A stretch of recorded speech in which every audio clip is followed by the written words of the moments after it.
Hello there, my name is Corey, and I am a Star War. And my name is Corey, and I am also a Star War. And my name is Jim, and I am a Star War. And we are a Star War. We're a Star War. Star War. Talking about the Star Wars. This episode is about one of our favorites, Dave Filoni, a.k.a. the new Chief Creative Officer for the Star Wars. Congratulations, At Mr. Disney. Filoni. Good things happen. Yeah, we recorded a mini episode about Mr. Filoni a month and a half or so ago, but since then he has been upgraded with a new title, and that episode was lost anyway, so now we get to talk about his new role. It's in the secret archives, right next to the sacred Jedi texts. I mean, you could say that, but Sacred text. The sacred texts. that ain't gonna make them reappear Maybe if we use the Force. because I had lost them. Those episodes are in the world between worlds. Heyo. Exactly. I'd like to point out, just for the audience to know, that we got a couple of action figures set up on the table here, and the way Corey has Luke and Lando posed, it looks like Lando's about to tell Luke like a real filthy joke. Oh, I'll take a He's like picture of that. whispering. He's like, "Hey, listen, I don't have a joke queued up. Sorry for the setup, but it's a funny, yeah." I mean, I'm gonna take a picture of it, and that'll go on our Instagram. There you go. Follow us at We Are a Star War. We could do like a caption contest, right? Yeah, we can. We have prizes. So We let's do. what you trying to give away? Just tell me what you want, and I'll give it to you. That can of watermelon Truly. He wants to give that away. Not a sponsor. The bad thing about losing that last episode was that we had all brought our Dave Filoni Trapper Wolf helmets from the Black Series. Oh, yeah. And I didn't bring mine this week. But we all have matching helmets. And And now you just don't get to hear us wearing them. we had this whole Your loss. super fun conversation. Or maybe we're wearing them now. Is that what we named when we named ourselves the Brown Squadron? Yeah, no. Did you lose the Brown Squadron That's the one- episode? yeah. Brown Squadron. Okay, so just to let everybody know, Corey Hanna is the producer of the podcast, and so he is officially Brown Leader. Brown I leader. am Brown Leader. I haven't started a Brown timer Leader, yet. I'm going in. We had a shorty a whole episode about it. Most of it revolved around that. Did we conversation. decide we were going to have call signs and call names? I think so. Yeah. Yeah. We'll have to think about that and reveal All I them remember later. was that y'all dubbed me Brown Leader because I'm the producer. Yeah, I think it's I'm brown leader, brown eye, right. balloon knot. I think maybe was Balloon mine. Knot was one of them.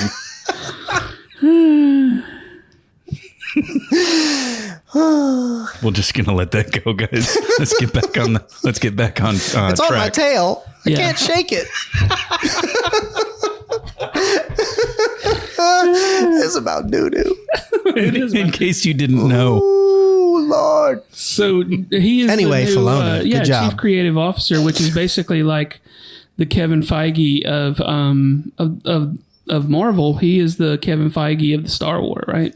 So And this is something that for like several years now, everyone has explicitly wanted, right? we've asked for We've it all several said, times. we have t-shirts that say, put Favreau, him in Filoni, charge. Yeah. Yeah. Yes.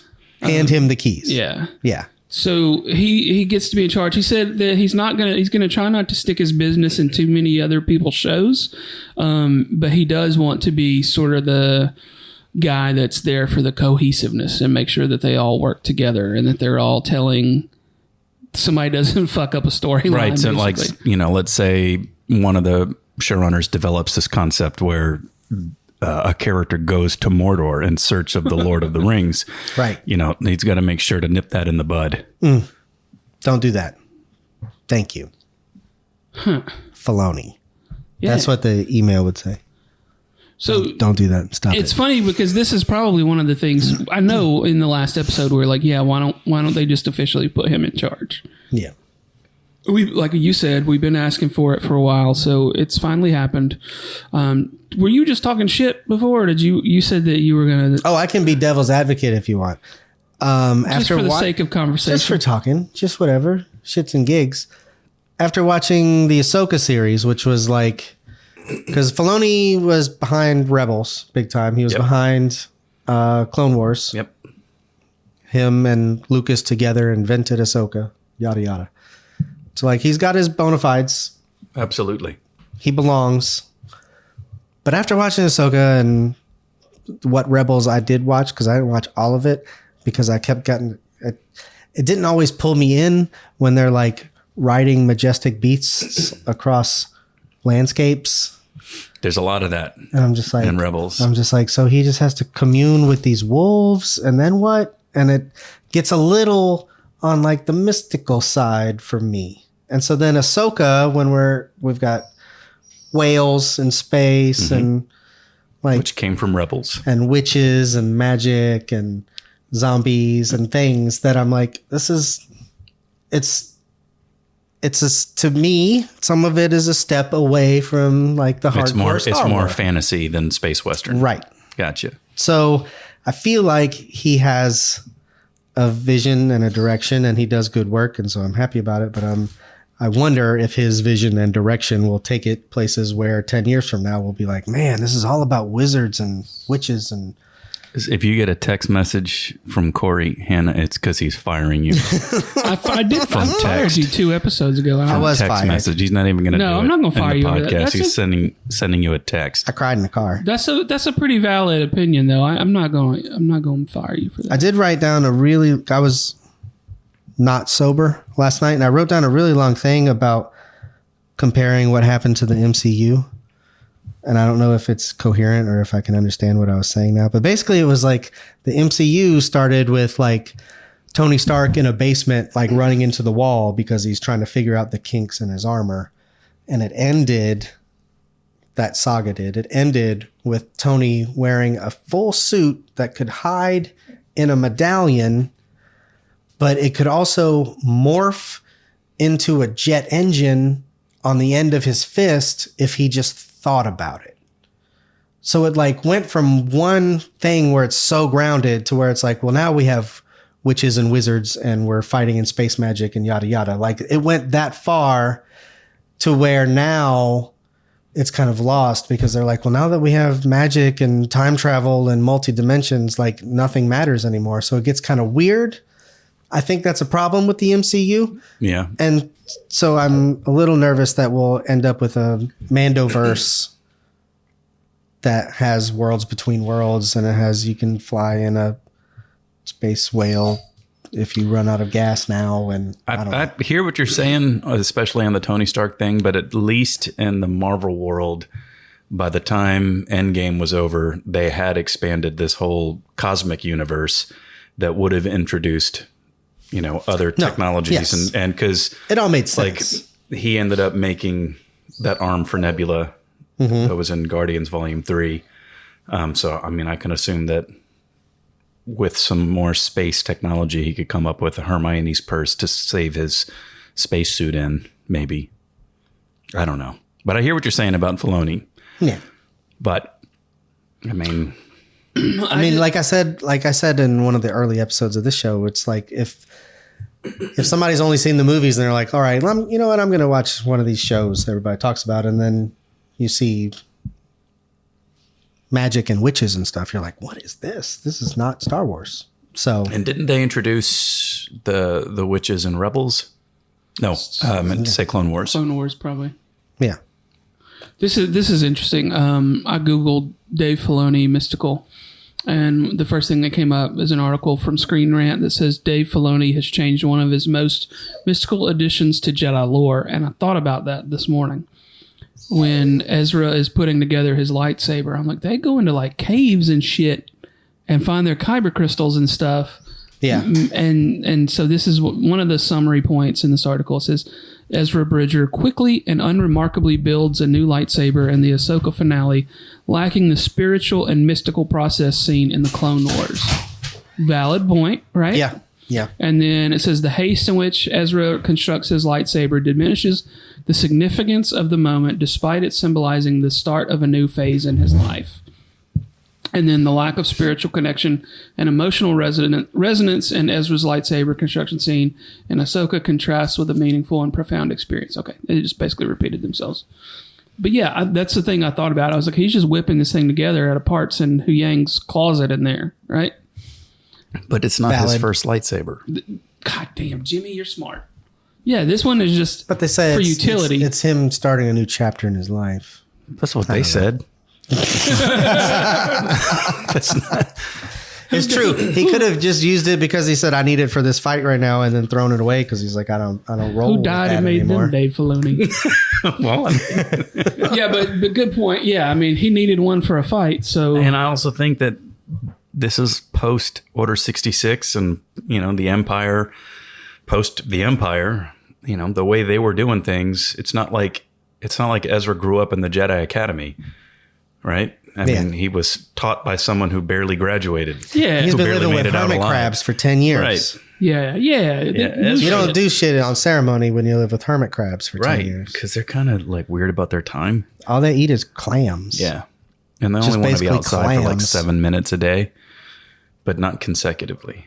What's for dinner today? Clams. Just clams. Hey, what you got cooking for tomorrow? Some clams. It's probably good because When I they- like clams. When there was no galaxy clams, sucks. we ate sand. Wait, what? Sand. You ate sand? We ate sand. Yeah, so I mean, I see your point, but then also there is no point after Order 66. They're just trying to survive. Yeah, that's what I think. So Although I did like, and I guess it was Clone Wars, like the kids having to go and get their kyber crystal. That was cool. Yeah, that's what this article from Screen Rant was referencing. Was it written by a person or AI? It was a person, it looks like, or they at least call it a person. I don't think there are written- people writing anything Yeah, anymore. nobody's writing anything. It's just AI. I'm trying to get that into the algorithm so then maybe we'll get picked up by AI. AI. On the mystical shit, like there would be no world between worlds without Dave Filoni. Right. I hear what you're saying. So do we need a world between worlds You is got to what be I'm careful saying. with that because the problem with time travel and multiverse stuff is the stakes are gone, Yeah. right? It doesn't matter. If nothing matters, then you've lost all of the stakes and there's no real danger. And Because every single thing that happens in the Marvel universe now, I'm like, you can just call Bruce Banner. He has a time machine. right. I don't remember the scene where they blew that up. No. It's still sitting there in the woods next to Captain And they America. had like 7 Pym particles, right? Pym's back. But Pym's back. They can do all the particles they want. Yeah. Pym's Like back, to baby. this day, I know this is like, all right, detour. I know this is a Star Wars podcast, but Go on. like, is the holdout that Pym still won't tell them how to make particles? It's just in his So brain. it's just in his brain. Yeah. Yeah, because he was snapped and they didn't have any. And now he's back and they made a terrible third movie. Guess who's back? Pym is back. All right, moving on. in this. Back to the Star Wars. Oh, Star Wars. Good job, Filoni. Yeah, Congratulations. I'm for it. I don't guess we have to go the full 20 minutes. So does this You didn't mean even that start no timer. does this mean that there is no like Kathleen Kennedy is not in No, she's charge of still- anything? Or She's in still the charge of Dave Filoni, which is president why or I'm like, whatever. because he doesn't seem like the type that's going to be like, this is what like he just said, I'm not going to dictate what's in the next movie or whatever. Well, I mean, he said he wouldn't try to control other people's projects. Somebody needs to say this is the plan. Yeah. This is where we're going. That's what I think he's for. He's there to That's make sure great. the plan stays on track, right? That's great. I'm excited about that. I saw Daisy Ridley the other day say like, I haven't seen a script yet, but I know what the story is and it's not what I expected. And it's cool. About whatever Star saw Wars that. I movie saw that. she's about Great. to be in. I'm excited. I'm But excited it's to going see to be more a of hot her. minute. There's Yeah. no movies 2024. There are several TV shows. Bad Batch season 3, which I still need to finish season 2. Season 2 was great. What I saw of it, I really liked. We get the Acolyte. Keep talking and let me look this up. I just saw this. Is the Acolyte the one that's like 25,000 years before? bunch No, of that's a Jedi. different movie. Seriously. It's 1,000 years, but there's another one where it's like it's going to be all mystical and there's going to be dragons. Forgive me if I am repeating myself, but there's a movie that happens 25,000 years before Luke Skywalker, and it's going to be That's like the James first Mangold. That's a movie, right? And it's the first guy that ever found the Force. And is he going to be just like a card magician? And I figured out I can make these things float. He's going to be a TikTok influencer from South Carolina. I mean, the and first it's person be set in 2027. The first person that found the Force didn't like. I guess I'll go build me a lightsaber and take down an empire. Yeah. Like, that's not how it started, I'm sure. It's a fucking mystical feeling. I don't know. I'm going to break into song every time you say mystical feeling. What kind of movie?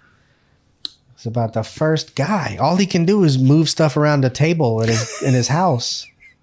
Crush a cola. He's like can. trying to install like a set of bookshelf speakers, and he's lying under his desk, and he's like trying to tug the cable right in place, and that speaker falls down on him, and he holds his hands up, the speaker is floating over him. That was me in sixth grade. That's the trailer for the film. The speaker just crashed right into my forehead. We've never really talked about how basically that 11 in Stranger Things has the Force, right? She does have the Force. It's just she also has Pym particles. A little more... Pym. A little more exaggerated version of the Force, probably, right? But that's because it comes from the No-No place. I guess. I haven't watched that show. You haven't seen the No-No place? Don't they go to the No-No place? Didn't Marge get lost? Barb got lost in the No-No place? Yeah. The Upside Down. I didn't watch it. I think the No-No place is funnier. Yeah, it's the No-No place moving forward. No-No. Quick, call the brothers, the creators of that show, before they officially release the next season, and have them overdub all the places where they say the Upside Down. They need to say the No-No place. Do you remember when they put out that movie Cats and they had to go back and take all the buttholes out of it?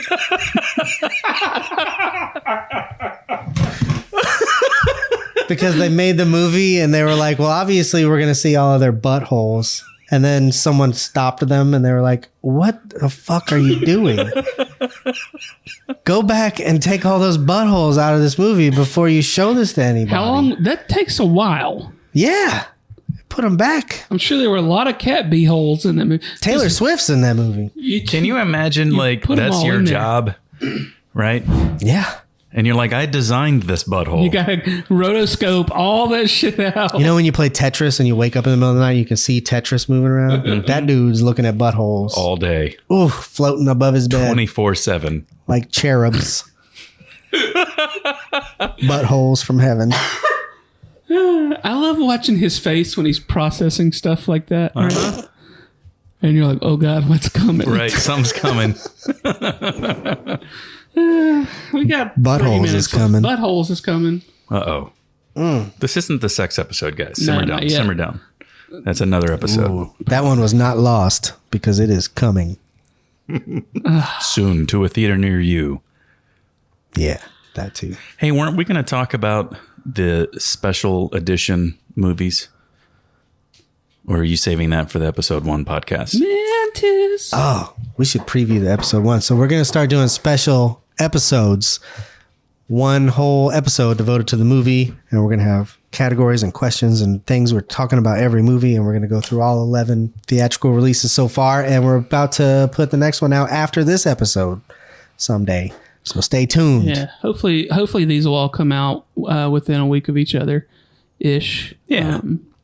Between now and before Christmas, right? Yeah. And then we'll have to record some more. Sweet. Soonish. And maybe I won't lose all of these. Let's hope not. And continue sending us questions and We do love the questions. episode ideas. Yeah. You can send those questions to us on either Instagram or Threads at We Are a Star War.